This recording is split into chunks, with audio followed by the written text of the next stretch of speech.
함께 말씀 보시겠습니다. 사도행전 1장 6절에서 11절까지 말씀 보도록 하겠습니다. 사도행전 1장 6절에서 11절까지의 말씀입니다. 사도행전 1장 6절에서 11절까지 말씀 한 절씩 나눠서 읽겠습니다. 그들이 모였을 때 예수께 여쭈어 이르되 주께서 이스라엘 나라를 회복하심이 이때니까 하니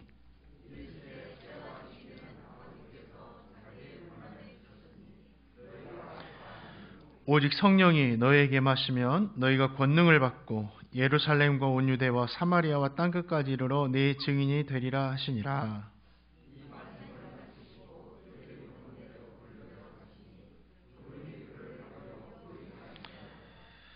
올라가실 때 제자들이 자세히 하늘을 쳐다보고 있는데 흰 옷 입은 두 사람이 그들 곁에 서서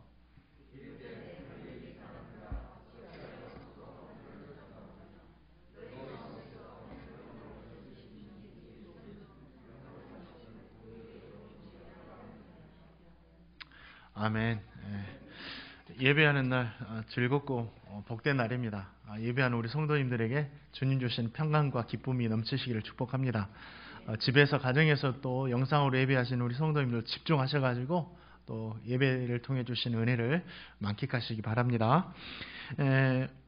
오늘 본문에는 부활하신 예수님께서 제자들에게 땅끝까지 이르러 내 증인이 되라 하시는 말씀이 기록되어 있습니다. 이 말씀을 듣는 제자들 뿐만 아니라 저와 성도님에게도 주시는 말씀이에요. 내 증인이 되라. 태어나서 살고 있는 곳에서 이렇게 복음을 전하는 사람들을 전도자라고 합니다. 그렇죠? 전도하시는 분들 많이 계시죠. 전도자라고 합니다. 그리고 다른 문화권에 가가지고, 그러니까 자기가 태어난 나라가 아니라 다른 문화권에 가가지고 우리 복음을 전하는 사람들을 선교사라고 하죠. 사랑하는 성도님들, 저와 성도님은 전도자임과 동시에 선교사입니다. 이 말씀을 좀 생각해 볼 때 전도자라는 말은 그래도 감당할 수가 있을 것 같습니다. 그렇죠? 살고 있는 주변에서 복음 전하면 되니까. 근데 선교사라는 이 말은 좀 감당하기가 좀 나에게 어울리지 않는 그런 말인 것 같아요. 그런데 꼭 선교의 현장에서 나가서 복음을 전하고 사역해야만이 선교사가 아닙니다. 뭐냐면 해외에 나가서 복음 전하시는 우리 선교사님들을 위해서 기도함으로 저와 성도님이 선교에 동참하고 있고, 그렇죠? 또 선교사님들이 뭘 가지고 선교 활동을 하겠어요? 저와 성도님들이 물질로 보내는 그 물질을 가지고 또 선교 열심히 하고 있잖아요. 그래서 물질로 함께 돕고 섬기기 때문에 저와 성도님도 함께 선교를 위해서 협력하는 선교사라는 뜻이에요. 오늘 말씀은 저 성도님이 이러한 선교사적인 마음으로 들으셨으면 합니다. 그러면 더 은혜가 될 것입니다. 서로 한번 말씀 듣기 전에 인사했으면 좋겠습니다. 선교사님 안녕하세요. 시작. 선교사님 안녕하세요. 네. 우리 모두는 선교사예요. 우리 모두는 선교사입니다. 또 하나님도 선교하시는 하나님이세요. 하나님 선교하시는 하나님이시고 주님의 말씀에 순종해서 복음을 증거하는 그런 증인들로 저와 성도님은 다 살아가야 됩니다. 주님께서 말씀하셨으니까 우리는 순종해야 되잖아요. 오늘 말씀에는 그러면 어떻게 주님의 증인으로 살아가야 되는지에 대해서 자세하게 우리에게 알려주고 있다라는 거죠. 그러면 우리가 주님의 증인으로 이 땅에서 살기 위해서 필요한 것이 무엇입니까? 자, 사도행전 1장 11절 말씀 한번 같이 읽어보겠습니다. 시작.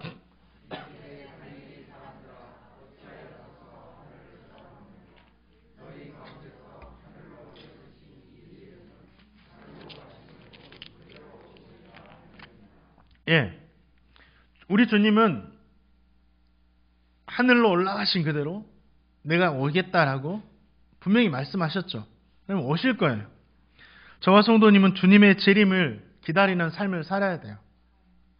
주님의 재림이 있기 때문에 이 땅의 삶이 의미가 있는 것이고 더 성실하게 살아가야 된다라는 거예요.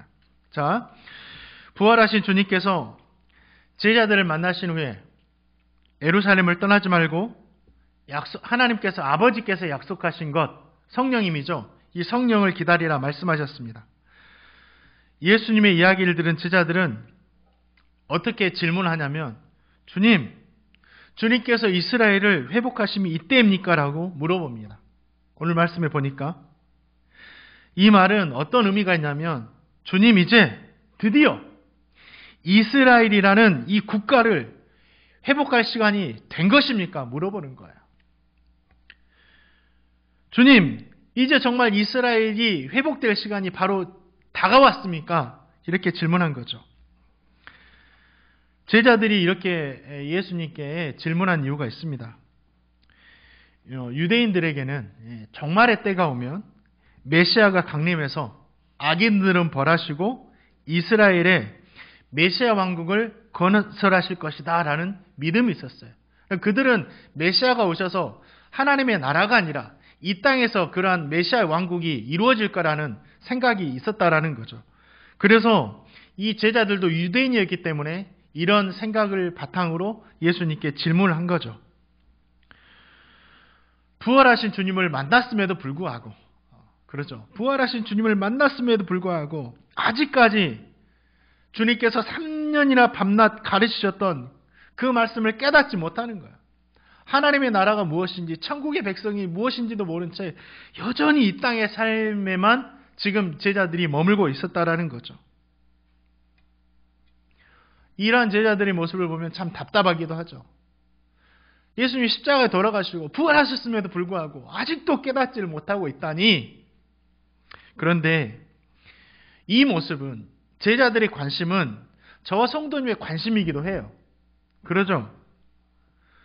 저와 성도님도 제자들과 같이 궁금해하는 것들이 많이 있어요. 어떤 걸 궁금해하죠? 좀 같은 의미는 아니지만 이런 것들을 궁금해합니다.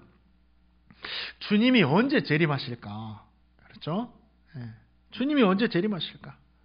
정말 이 세상 마지막 날, 종말의 때는 언제인가? 그날과 그 시간을 알고 싶어요. 제자들과 같은 거예요. 주님, 이때가 그때입니까? 주님은 제자들의 질문에 이렇게 대답하세요. 때와 시기는 아버지만 아시는 것이니 너희는 알려 하지 말고 그날은 반드시 올 것이니까 그날을 준비하면서 살아야 된다. 이렇게 말씀하시는 거죠. 제자들은 이스라엘이라는 이 나라, 국가를 위해서 질문했는데 우리 주님은 하나님의 아버지의 나라로 대답을 하셨다라는 거죠. 여기에는 몇 가지 신앙의 교훈들이 있습니다. 무엇입니까? 먼저는 제자들에게, 야 제자들아, 제발 좀 이제 세상에만 관심을 두는 것이 아니라 하나님 나라에 관심을 두고 살아야 된다라고 말씀하시는 거예요. 저 성도님에게도 주시는 말씀이에요. 이 땅에서의 삶에도 관심을 가져야 되겠지만 이 땅의 삶이 전부가 아니다.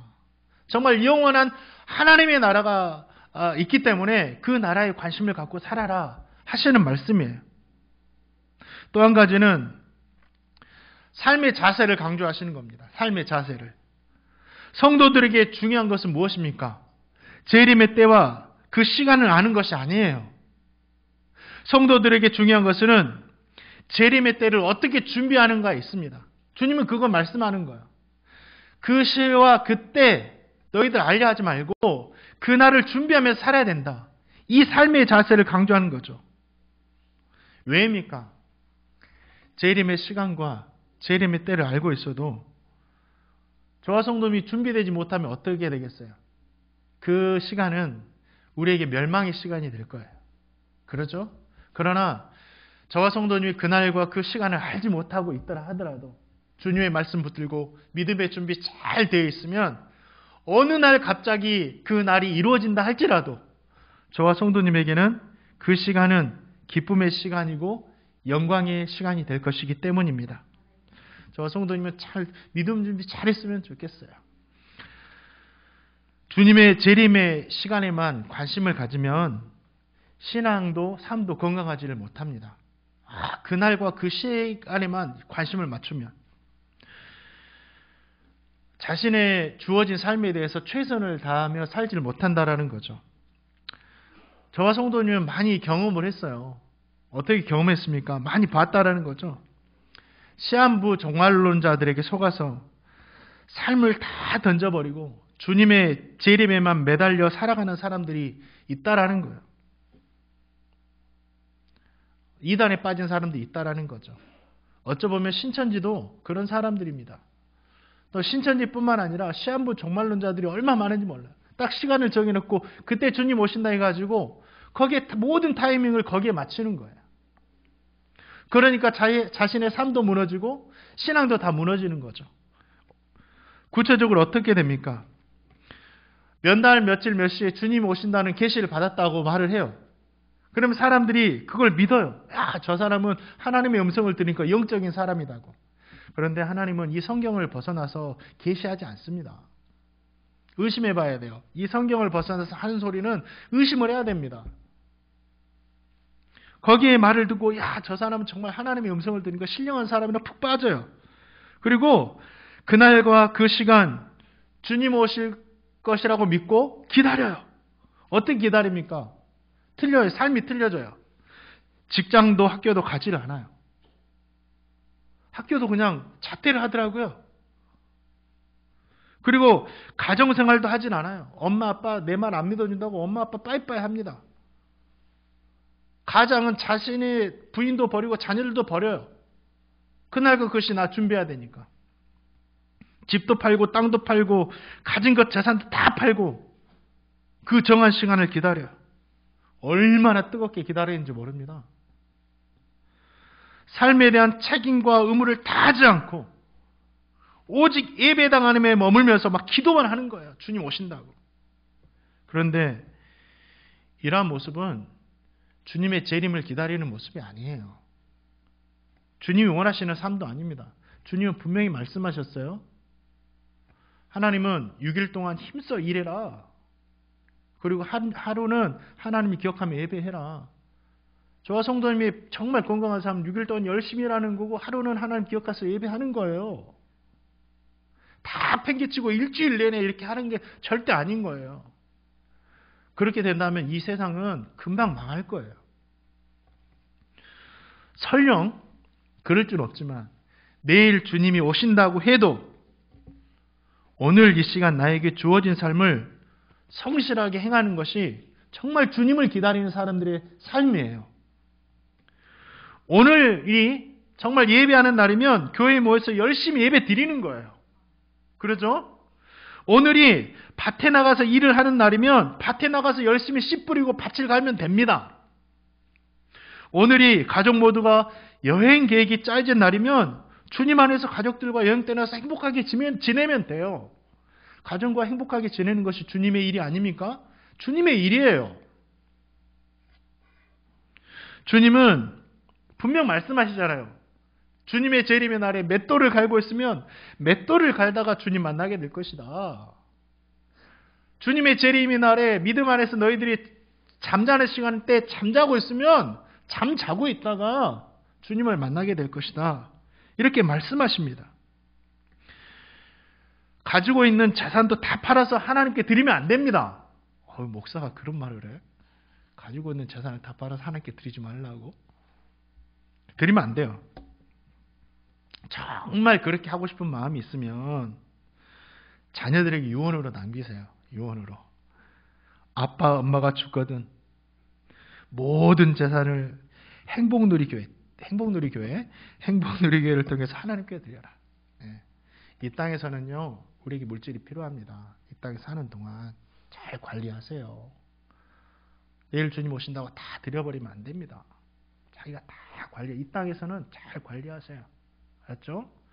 그리고 정말 드리고 싶거든 이 땅을 정말 마지막 다 떠나고 나서 자녀들에게 맡기시면 되는 거예요.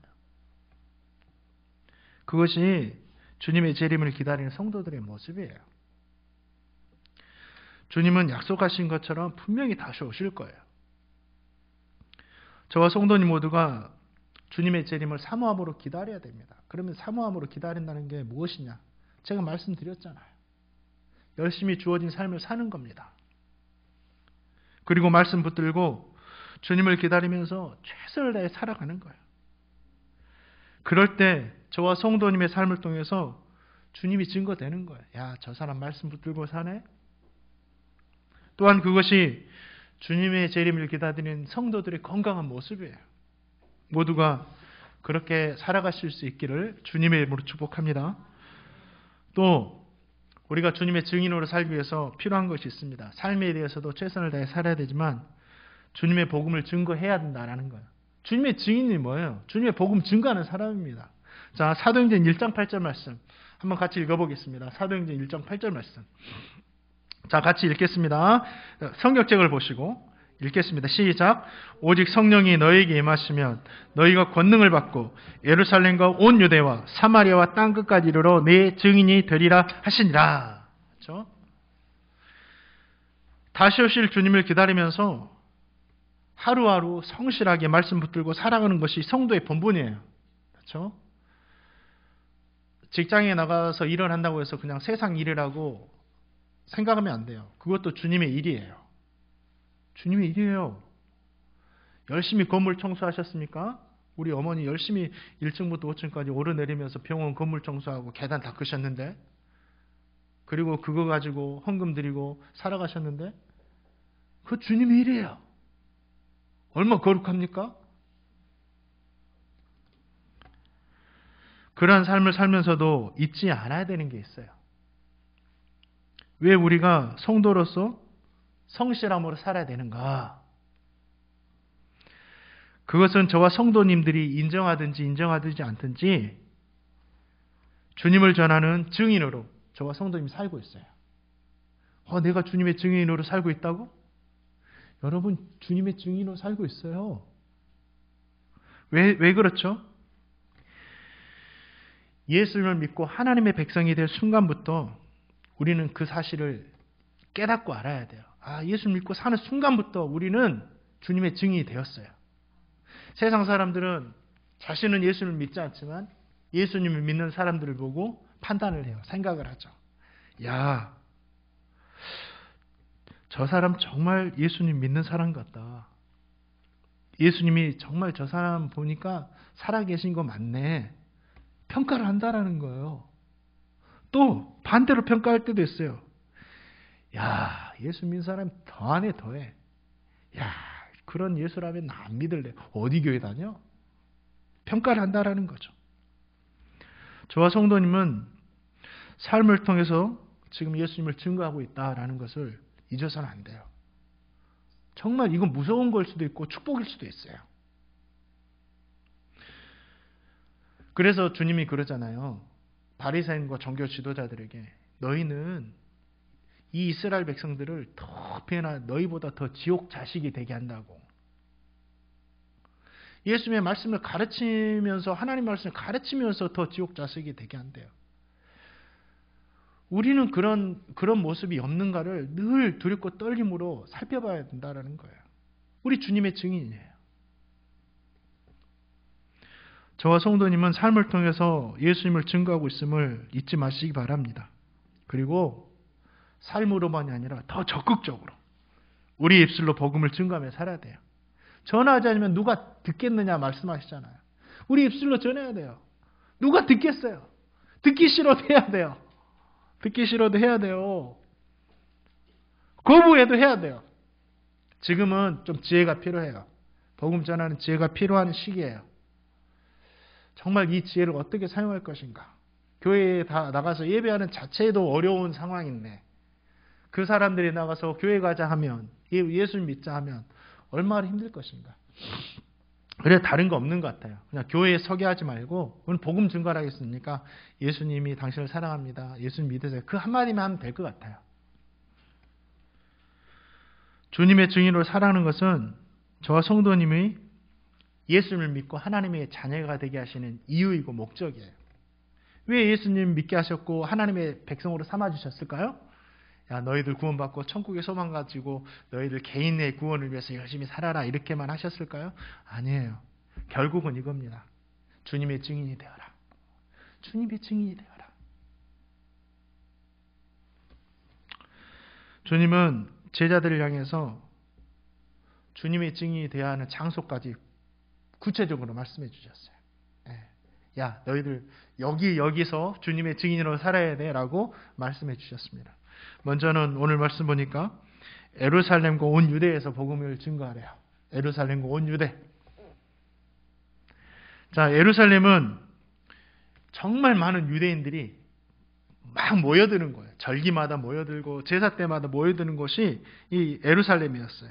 종교의 중심지였죠.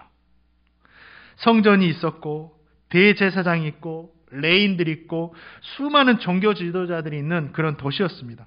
겉으로 보면 어떻게 돼요? 하나님으로 가득한 도시였어요. 정말 신앙으로 풍성한 도시가 바로 예루살렘이었습니다. 그래서 수많은 이스라엘 백성들이 하나님께 제사를 드리기 위해서 끊임없이 몰려들었어요. 그런데 제자들에게는 예루살렘이 그런 곳이 아니었죠. 제자들에게는 어떤 곳이었습니까? 자기 선생님이었던, 정말 자신이 사랑하고 믿고 따랐던 자기 선생님을 죽였던 그런 도시였어요. 이 예루살렘은 예수님을 믿은 것밖에 없는데 자신들이 멸시하고 핍박당했던, 자신들을 멸시하고 핍박했던 사람들이 가득한 그런 도시였어요. 두려움의 도시, 아픔의 도시, 증오의 도시. 제자들에겐 그랬어요. 그래서 어떻게 됩니까? 다시는 찾고 싶지 않은 그런 곳이었어요. 그러지 않나요? 우리 성도님들도 그런 아픔과 상처가 있다면 그런 곳 가기 싫잖아요. 정말 그런 곳에서는 복음의 복자도 쏟아내기가 어려운 도시였습니다. 그런 곳에 가서 주님의 말씀이라고 하지만 복음 증거하기가 쉽겠어요? 어렵죠. 하기 싫어요. 하기 싫은 게 아니라 하기 싫은 마음이 있는 게 아니라 아예 그냥 생각하기도 조차도 어려운 거예요. 차라리 이방 땅에 가서 모르는 사람에게 복음을 전하는 것이 쉽지, 예루살렘에 가서 그 사람들에게 복음 전하는 것은 너무 하기 싫은 거예요. 왜입니까? 왜요? 그들 마음에 정말 이 상처와 아픔과 이 모든 것들이 담겨 있으니까 그런 겁니다. 그런데 그런 제자들에게 주님은 분명히 말씀하세요. 예루살렘, 온 유대 땅을 가라. 복음 전해라. 주님께서 말씀하신 이유가 뭐예요? 이 예루살렘을 이야기하신 이유가 뭡니까? 그곳은 겉보기와는 다르게 그곳은 누가 안 계세요? 하나님이 없어요. 복음도 없어요. 신앙이 있는 것처럼 보지만 신앙도 없어요. 그래서 거기에 예수님이 필요한 겁니다. 그래서 거기에 복음이 필요한 겁니다. 그래서 거기에 복음을 증거할 사람들이 필요한 거예요. 예루살렘에. 지금도 이스라엘은 아시나 미전도 종족이라는 거? 신기해요. 예수님이 태어나신 이 이스라엘이 미전도 종족이야? 맞아요. 예수님 안 믿어요. 아직도 하나님 여호와 신앙으로만 살아가고 있습니다. 그들은 지금도 메시아를 기다려요. 이미 오셨음에도 불구하고. 그래서 미전도 종족이에요. 예루살렘에 가서 복음을 증거해라. 증오와 미움의 도시, 용서할 수 없는 사람들이 있는 곳에 가서 복음을 증거하라 말씀하고 있는 거예요. 제자들은 예수님의 말씀에 따라서 예루살렘에 가서 복음을 증거합니다. 예수님을 조롱했던 사람들, 침을 뱉었던 사람들, 십자가에 달리신 것을 보자마자 마땅하다 여겼던 사람들, 자신들을 핍박했던 사람들, 수많은 예루살렘 사람들에게 복음을 증거했습니다. 그 결과 어떻게 됩니까? 놀라운 일이 일어나요. 예루살렘에 교회가 세워집니다. 그냥 교회가 아니에요. 날마다 모여 떡을 떼고 교제하고 믿는 자의 수가 날마다 더해가는 건강한 교회가 예루살렘에 세워졌다라는 거예요. 성교의 기지가 세워졌어요. 사랑하는 성도님들, 이게 무엇으로 가능했어요? 예루살렘의 교회가 세워지는 것이 무엇으로 가능했습니까? 미워하는 마음, 증오하는 마음, 용서할 수 없는 이 마음을 다 내려놓고 그들을 사랑하고 용서했기 때문에 이런 일들이 가능했다라는 거예요. 주님의 복음을 전한다는 것은 그런 거예요. 절대 사랑하지 않으면 전할 수 없고 절대 미워하거나 용서하지 않으면 전할 수 없는 것이 주님의 증인으로 살아가는 거예요. 미국에 아주 젊은 남자 젊은이가 있었습니다. 짐 엘리엇이라고. 이름 들어보셨을 거예요. 이 젊은이가 복음을 전하기 위해서 선교사로 다짐을 합니다. 근데 이 젊은이가 그냥 보통 사람이 아니에요. 명문대학을 나왔어요. 공부도 잘했고 신앙도 좋았고 운동도 좋았고 세상적으로 이 젊은이가 졸업을 하면 성공할 조건을 다 갖췄던 청망받은 이 젊은이였어요. 그런데 이 젊은이가 복음을 위해서 세상의 모든 것을 뒤로하고 선교사로 다짐합니다. 그리고 찬란한 뉴욕이나 워싱턴으로 가지 않고 에콰도르에 있는 원주민들에게 날아갑니다. 그리고 가장 처음 이 원주민을 만났을 때 그냥 단지 복음을 전하는 것뿐인데 원주민과의 첫 만남에서 이 짐 엘리엇과 친구들이 창에 찔려 죽죠. 순교합니다. 첫 만남에서. 그냥 순교 당한 거예요. 그들도 선교를 받으면서 위험 상황에서 써야 할 권총도 휴대를 했지만 손에 권총이 들려졌지만 쏘지 않았어요. 그냥 창에 찔려 죽습니다. 그 소식을 들은 아내, 가족들은 어떻게 됐을까요? 절망이었고 충격이었죠. 2년간 공백을 갖습니다. 아마 미국으로 돌아갔겠죠? 그런데 2년 후에 그 선교사 부인들이 엘리자베스라는 그 여인이 짐 엘리엇의 부인 엘리자베스라는 그 여인과 그 친구들의 부인이 2년 후 그 부족을 다시 찾아갑니다. 하나님이 계속 가슴을 두드리시니까 남편이 이루지 못한 복음의 사역을 완수하기 위해서. 그런데 이 종족에 특별한 관습이 있었는데 여자들은 죽이지를 않는데요. 그래서 그곳에 살면서 복음을 전합니다. 원주민들이 자신이 죽였던 남자의 부인들이었다는 것을 알게 된 거예요, 나중에. 그리고 그곳에 복음을 받아들이고 교회가 세워져요. 그리고 선교사들을 살해한 이 원주민이 예수님을 영접하고 그 부족교회를 섬기는 담임 목사가 되죠. 무엇으로 가능했어요? 이게 무엇으로 가능하죠? 정말 사랑하지 않고 용서하지 않고는 가능할 수가 없는 거예요. 주님의 복음을 전한 예루살렘에서 죽음의 복음을 전한다는 것은 그런 의미가 있는 겁니다. 성도님들에게 질문을 한 가지 할게요. 성도님들에게서 예루살렘에 있는 사람은 누구예요? 이 사람만 생각하면 용서할 수 없고 사랑할 수 없는 사람이 누구입니까? 그런데 주님은 그런 사람에게도 복음을 증거하라 말씀하세요. 그런 사람에게도 하나님이 필요하다. 사랑하는 성도님, 사랑하시기 바랍니다. 용서하시기 바랍니다. 그리고 예루살렘에 있는 사람에게 최고의 선물인 이 복음을 선물하시는 저와 성도님 되실 수 있기를 주님의 이름으로 축원드립니다. 그게 주님의 증인이에요. 주님의 증인. 또 주님은 마지막에 땅끝까지 가서 복음을 증거하라고 말씀하십니다. 땅끝까지 가라. 땅끝까지 가라. 땅끝까지 가라. 땅끝이 어디죠? 복음이 예루살렘, 온 유대, 사마리아 땅끝으로 이렇게 점점 이렇게 확장되는 것을 보면 이 땅끝은 어디입니까? 주변에 있는 나라죠. 이스라엘이 아니라 이스라엘 밖에 있는 나라입니다. 이 계속해서 번져간다라는 거죠. 이것을 우리는 뭐라고 하죠? 선교라고 합니다. 다른 문화에 가서 복음을 증거하는 것. 선교는요, 다시 오실 주님을 기다리면서 살아가는 가장 좋은 방법이고 지혜로운 방법이에요. 왜 그렇죠? 주님이 언제 오신다 그러셨어요.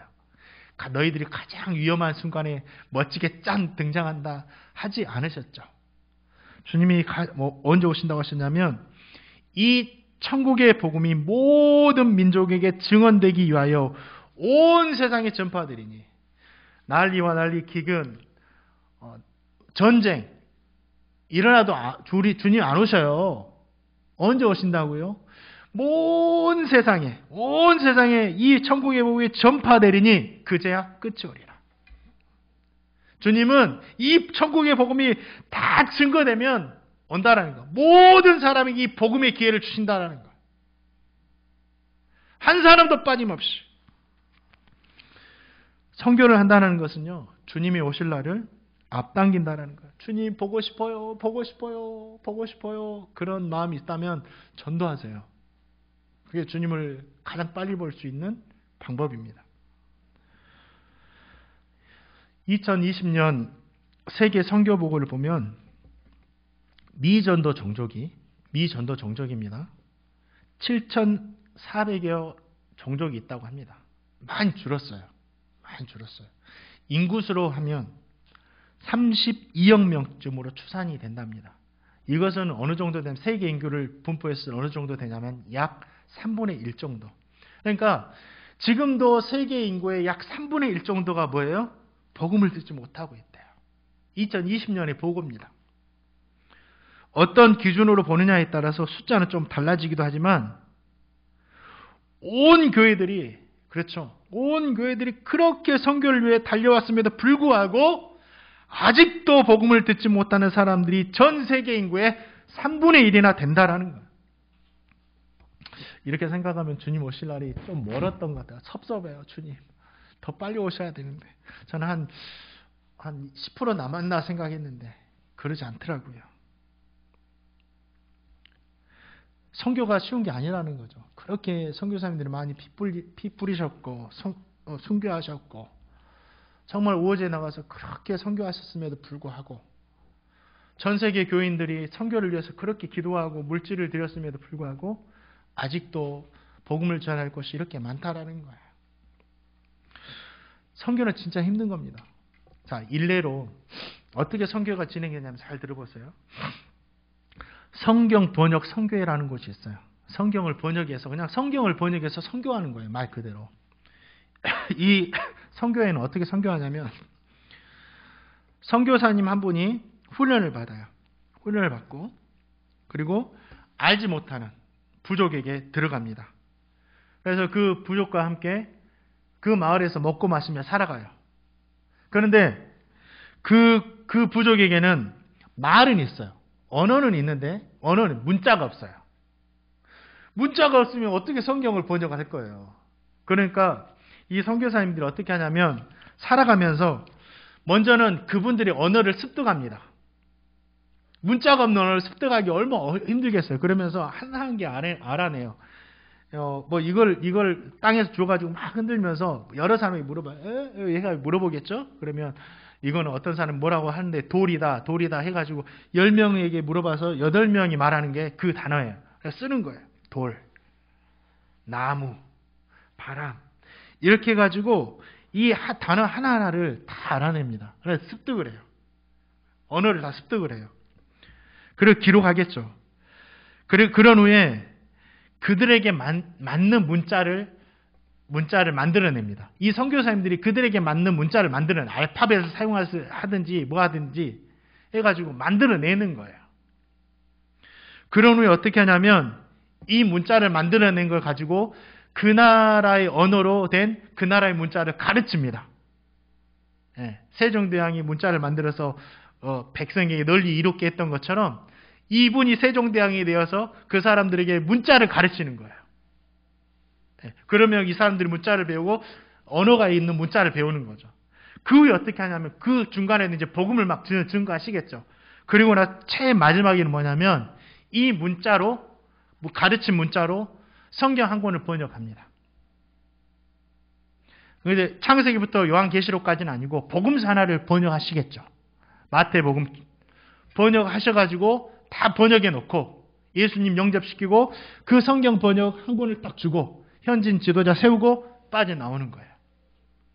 이게 성경 번역계에서 하는 선교 방법이에요. 근데 그 선교가 어느 정도 시간이 드냐면 짧게는 10년, 길게는 20년 정도가 드는 거예요. 그러니까 이 선교사님 한 분이 가가지고 한 부족 성경 번역하면 그 선교 사명이 끝나는 거예요. 선교 사명이 끝나는 거예요. 나이가 이렇게 되셔가지고. 선교가 쉬운 것 같죠? 그렇게 힘든 겁니다. 그렇게 힘든 거예요. 이러한 선교가 선교의 현장에서 뛰는 선교사님들의 노력과 수고도 있었죠. 무시하면 안 돼요. 그분들의 헌신과 수고가 있었습니다. 저는 선교사님과 목회하는 저를 비교했을 때 저는 선교사님하고 비교했을 때 선교사님이 100이라면 저는 한 2, 3이나 될까? 선교사님들이 정말 대단한 거예요. 여러분들. 스스로 자기 자신을 선교지에서 지켜간다는 게 얼마나 힘든지 몰라요. 많은 사람들이 모여서 예배하면서 신앙을 지켜가기도 힘든데 오지에 뚝 떨어져가지고 혼자서 신앙을 지켜간다고 생각해 보세요. 얼마나 힘들겠어요. 근데 혼자만 신앙을 지키는 것이 아니라 영향력을 펼쳐서 많은 사람들이 복음을 전하고 교회를 세워야 하니 얼마나 힘들겠냐고요. 보통 하나님의 부르심이 아니면 안 된다라는 거예요. 그런데 이러한 선교사님들의 선교의 업적들이 혼자만의 수고로 가능하겠냐고요. 아니라는 거예요. 선교사님들도 100이면 100사람 이야기하는 게 뭔지 아세요?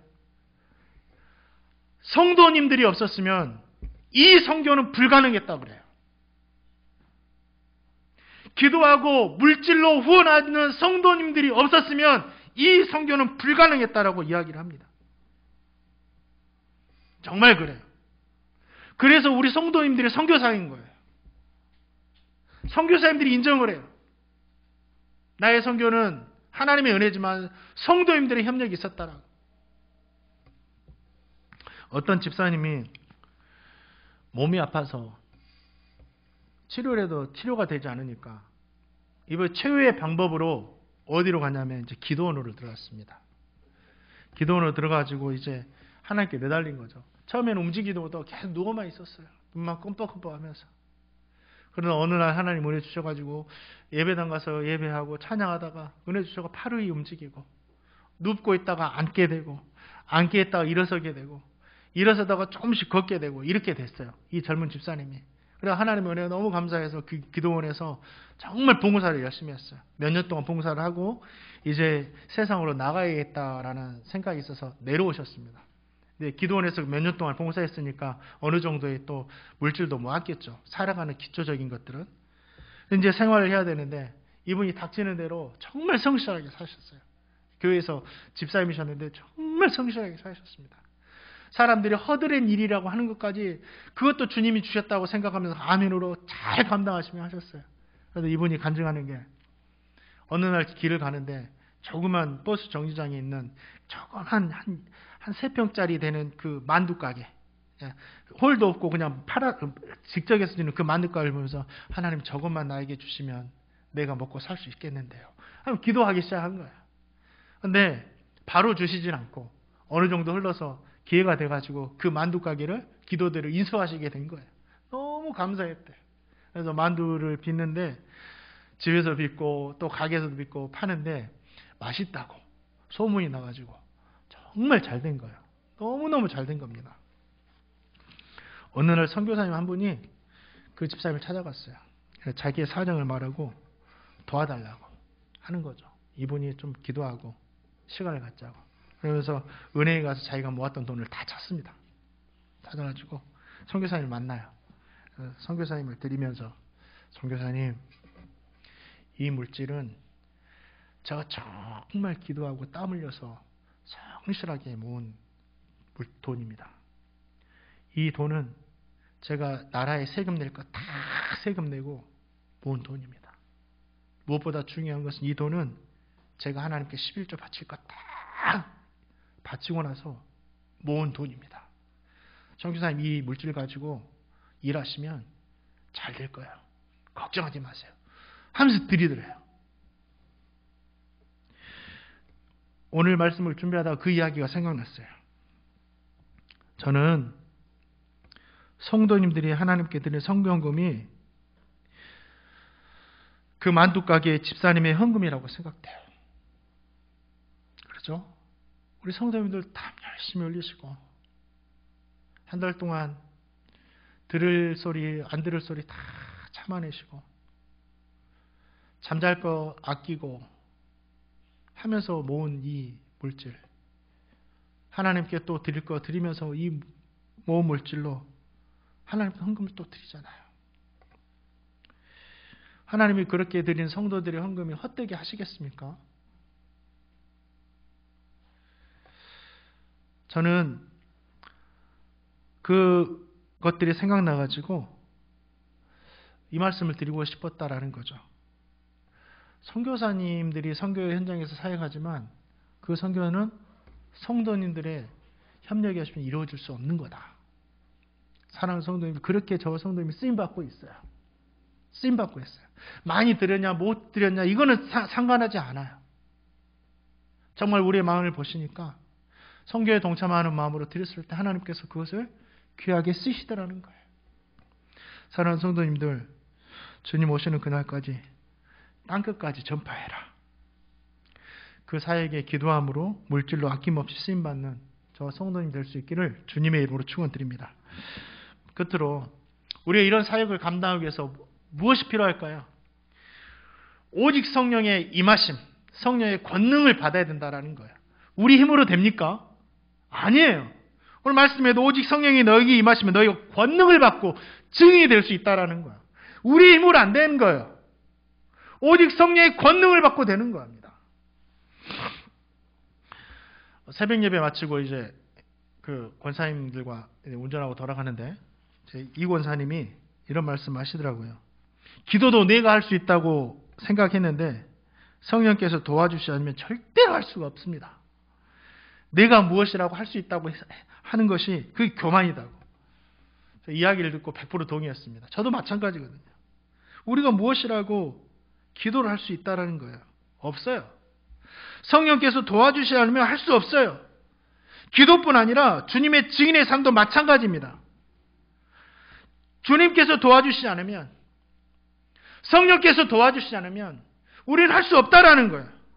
어떻게 우리가 원수 같은 사람을 사랑할 수 있고 원수 같은 사람을 용서하고 그들에게 복음을 전할 수 있고 땅끝까지 이르러 선교를 하라는 그 말씀에 감당해서 우리의 땀 흘린 물질을 하나님께 드릴 수 있냐는 거죠. 성령님이 도와주시니 아니면 성령님의 은혜 주시지 않고 권능 주시지 않으면 우리는 할 수 없다라는 거예요. 그래서 늘 성령님의 도우심을 구해야 돼요. 저와 성도님은 이미 예수님을 믿음으로 성령의 임하심을 받았어요. 우리 성도님들 성령의 임하심을 받았습니다. 예수를 믿고 구주로 고백하는 순간 성령께서 나와 함께 하시고 임하시는 거예요. 동행해 주시는 거예요. 그걸 어떻게 할 수 있죠? 이 말씀이 믿어지는 거예요. 어떤 거냐면 성령님이 임하시는 사람은 성령님이 내주하셔서 조명해 주세요. 밝혀주세요. 말씀을 이해할 수 있도록 밝혀주세요. 처음에는 예수 믿기 전에는 천지 창조를 이해할 수 없었어요. 어떻게 말 한마디로 천지가 창조돼? 예수를 믿기 전에는 동정녀의 탄생도 이해될 수가 없었어요. 어떻게 처녀가 애를 낳아? 예수 믿기 전에는 예수님의 기적적인 이야기가 신화적인 이야기였어요. 물을 어떻게 걸어? 바람을 어떻게 잠잠케 해? 근데 예수를 믿고 성령이 임하시자 믿어지는 거예요. 천지 창조가 믿어지니까 이해되는 겁니다. 나에게 믿음이 생기니까 예수님께서 병자 고치는 것도 믿어지는 거예요. 그렇지. 이해되는 거예요. 믿어지니까 동정녀 탄생도 이해되는 거예요. 기독교는 이해하고 나서 믿는 게 아닙니다. 이해하려고 믿으려면 절대 못 믿어요. 어떻게 사람의 생각으로 이해하고 믿을 수 있어요? 믿음이 먼저입니다. 믿으니까 이해되는 거예요. 우리가 믿고 이해된다면 성령이 우리와 함께 하신다는 증거입니다. 우리 성령 임하셨어요. 그러면 이제 성령 임하신 그 성령께서 우리 안에 충만하게 거하고 우리의 권능 주시도록 우리는 기도해야 됩니다. 사도 바울도 그래요. 우리가 기도하지 않고 그냥 있으면 내 안에 성령의 법과 육신의 법이 싸우는데 육신의 법에 늘 진다고. 내주하시는 그 성령님이 우리의 권능 주시도록 우리는 뭐 해야 됩니까? 사도행전을 보니까 사도 베드로가 성령의 충만을 받고 설교를 해요. 말씀을 막 전해요. 말씀을 듣던 사람들이 마음에 찔을 받고 우리가 어떻게 해야 됩니까? 하니까 예수를 믿고 세례를 받으라. 예수를 믿고 말씀을 믿고 세례를 받으라 말씀합니다. 다른 거 없어요. 우리가 권능을 받는 것은 뭐냐면 말씀을 듣고 기도하는 겁니다. 말씀을 듣고 그 말씀을 또 기도할 때 우리 육신의 법이 죽어지고 성령의 법이 살아나서 성령께서 우리의 권능을 주시고 움직이게 하신다라는 거예요. 사랑하는 성도님들, 예수님도 그랬어요. 어떻게 이런 일이 일어납니까? 제자들이 놀라면서 하니까 기도 외에는 이런 이유가 날 수가 없다. 기도하는 거예요. 뭘 위해서 기도하죠? 오늘 들었잖아요. 하나님, 복음 증가하는 삶을 살기 위해서 한 주간도 내 힘으로 살 수 없사오니 이번 한 주간도 성실함으로 주님의 증인으로 살 수 있도록 나를 도와달라고. 하나님이 도와주시지 않으면 내가 어떻게 사람을 사랑하고 용서할 수 있겠냐고. 하나님이 도와주셔서 사랑하고 용서해서 그 사람에게도 복음 증가할 수 있도록 도와달라고. 하나님, 내가 어떻게 선교 땅 끝까지 이르러 복음 전하는 그 선교에 순종할 수 있겠냐고. 주님 도와주셔서 하나님, 내가 기도하고 물질로 땅 끝까지 이르러 복음을 증거하는 그 사명에 나도 동참하기를 원한다고. 주님, 나를 도와주시라고. 그렇게 기도할 때 주님께서 권능 주셔서 행할 수 있도록 인도해 주신다라는 겁니다. 사랑하는 성도님들, 우리 힘으로 할 수 있는 것이 아닙니다. 우리 노력으로 할 수 있는 것이 아닙니다. 우리 성령께서 도와주셔야 됩니다. 오늘 이 시간에 성령님 날 도와달라고. 하나님, 정말 복음 증거하는 주님의 증인으로 살 수 있도록, 이 땅 주님을 기다리면서 주님의 증인으로 살 수 있도록 나를 도와달라고 기도하시는 저와 성도님 될 수 있기를 주님의 이름으로 축복합니다. 말씀을 맺습니다. 우리는 주님의 증인이고 주님의 복음을 증거하는 선교사입니다. 이 사실을 잊지 마시고 다시 오실 주님을 기다리면서 날마다 주님의 증인으로 살아가시기를 주님의 이름으로 축원드립니다. 주님의 권능이 주님의 증인으로 살아가는 성도님 모두에게 항상 함께했기를 주님의 이름으로 축원드립니다.